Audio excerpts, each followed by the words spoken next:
No, he's not saying it's an actual myth. He's just questioning this common usage of attention span. Or really this idea of a shortening attention span.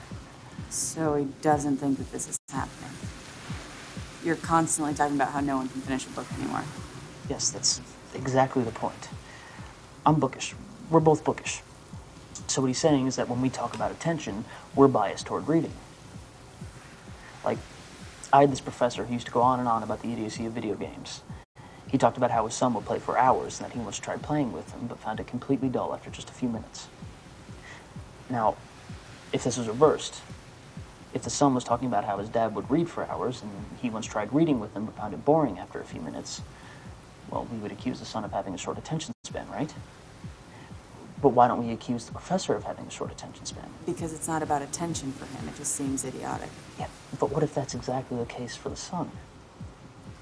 See, what he's saying is that this boy is actually able to give hours of attention to a video game because it's interesting to him. Yeah, but that's because video games are designed for people with short attention spans. Yeah, see, that's what bookish people say. But no, what this guy is saying is it's not a matter of attention, but of interest. The professor doesn't have patience for the video game because he's not interested in that kind of experience. In the same way that the son might not be interested in books. And it's not that he doesn't have the ability to pay attention. Clearly he does. Like the professor, he's able to pay attention for hours if he finds something interesting. So down with books, long live video games? No, not at all. What he's offering is a critique of a critique. But in its place, he identifies a different kind of crisis. Not the crisis of attention, but the crisis of interest. See, to talk about attention is its own kind of distraction. Okay. Kids pay attention to things that interest them. The real question is, what interests them? Or us?